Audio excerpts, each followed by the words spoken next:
Hi guys, my name is Gerry, I'm from Wild Eye, and this is episode 16 of our wildlife photography Q&A series. Now, we've taken a couple of weeks break, if you've noticed the blog, there's a lot of new content going out there. So there's more than just these videos. Go and check it out. Huge amount of content out there, but it's very cool to see that you guys are still sending the images in. Well, you're sending images in as well, but still sending the questions. Thanks, Andrew. Still sending questions. They're still asking what's happening, what's next. So here it is. Now, what's been happening? The blog's been very active. We've got a very interesting discussion we're going to be filming in the office tomorrow. So I'm going to start off this video with the question of the day for you guys. It has to do with and it's a question that one of you guys asked. D, you asked this, so I'm going to look at this tomorrow when we film this, is the posting of rhino images online, yes or no? Let's take it a step further.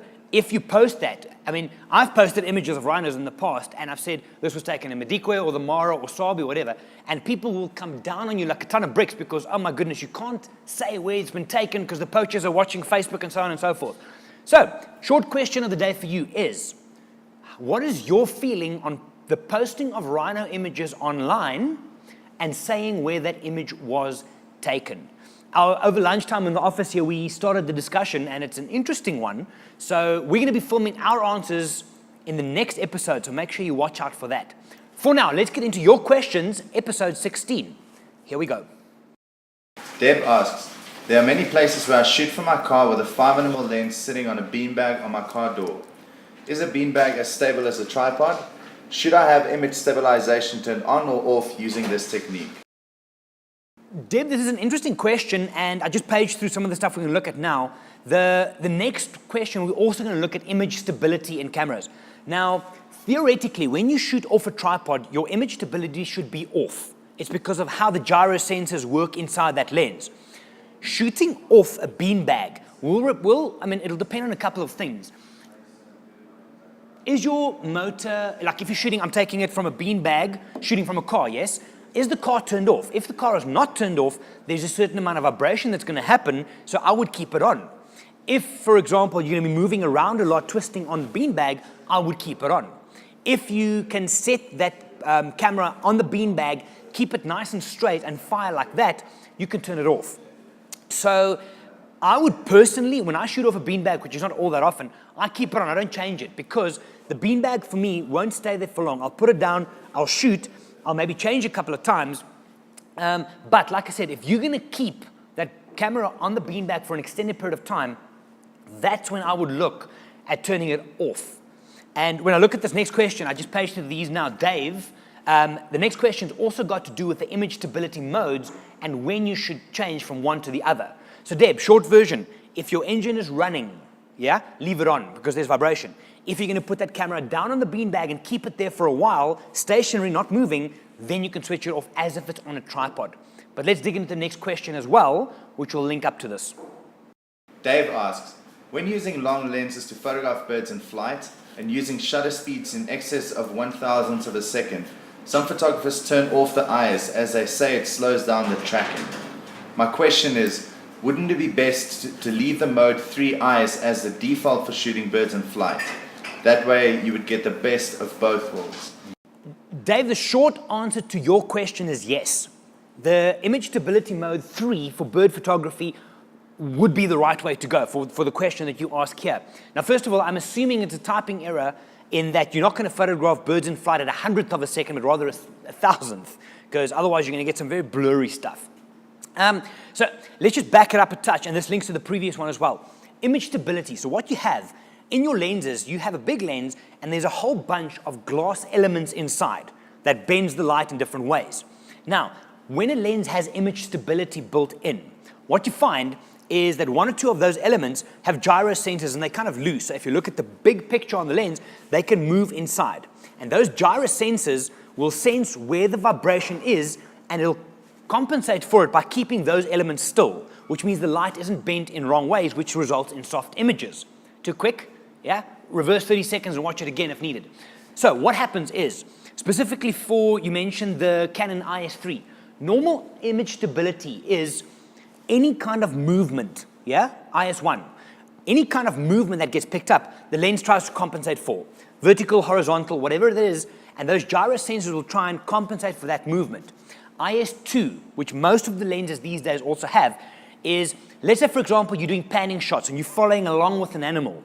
That very, what's the word? The intentional movement, so the flat plane that you're moving in will not be seen as movement. Any movement, so if I'm moving horizontally, movement perpendicular, up and down. So if I'm panning, any up and down movement will be seen as shake, and it'll try and reduce that. Yeah? Now what you say in your question is quite correct. When IS3 is exactly the same, but it is only applied the moment you hit the shutter. When the shutter is released, that's when it comes in. So it doesn't all the time do this.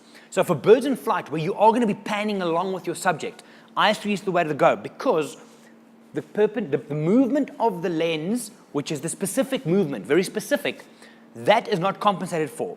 Movement perpendicular. So, for example, if you were to try and pan, what do we think? Leopard coming down a tree, yeah? So if you're going to pan down, you should try that, it's pretty exciting. Pan down, any perpendicular movement, side to side, will then be minimized or be attempted to be minimized by your IS.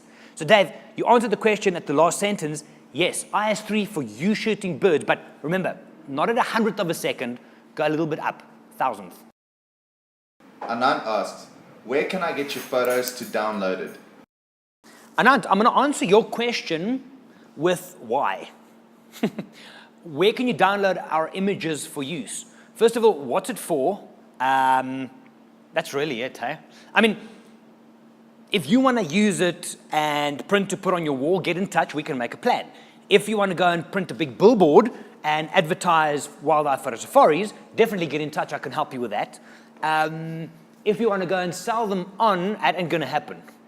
You see, a lot of people get very finicky, and it's a very interesting topic, is the use of images that people pull offline.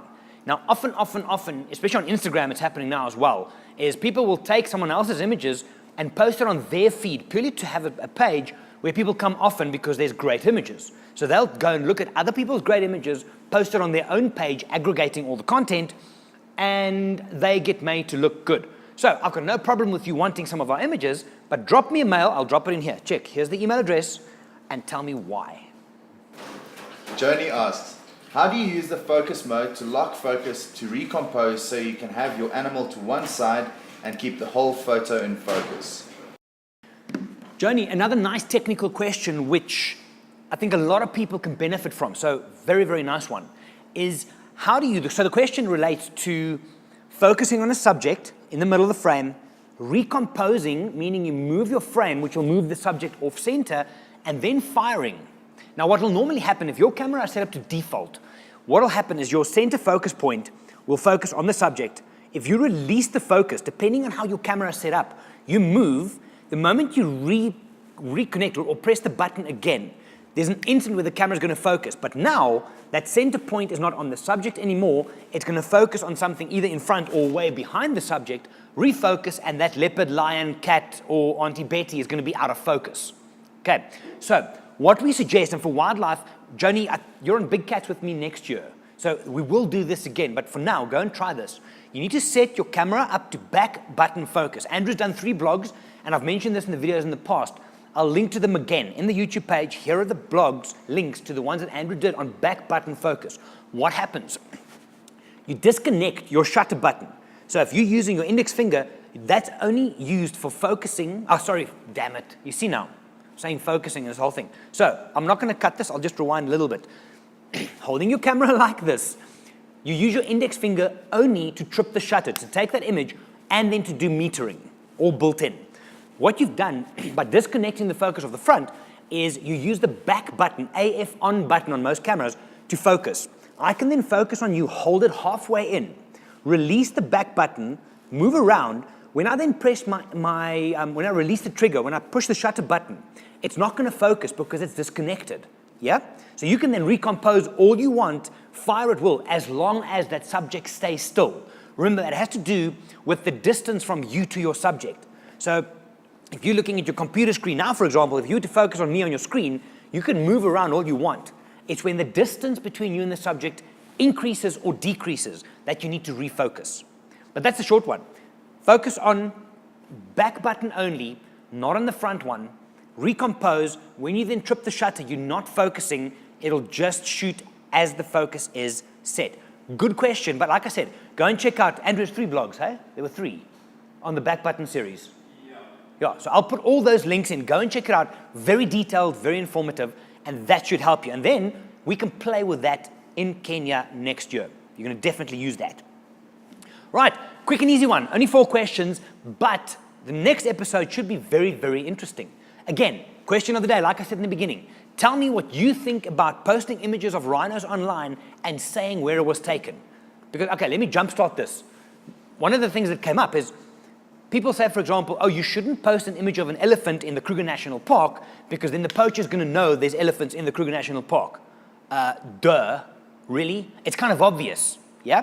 So I want to hear what you guys think. Make sure you tune in for the next episode because the entire Wild Eye team will be giving their views. It might make for interesting discussion. I think we should Periscope that as well. Hey, Marlon? You want to go live with that? Yes. Okay, yes. Yes.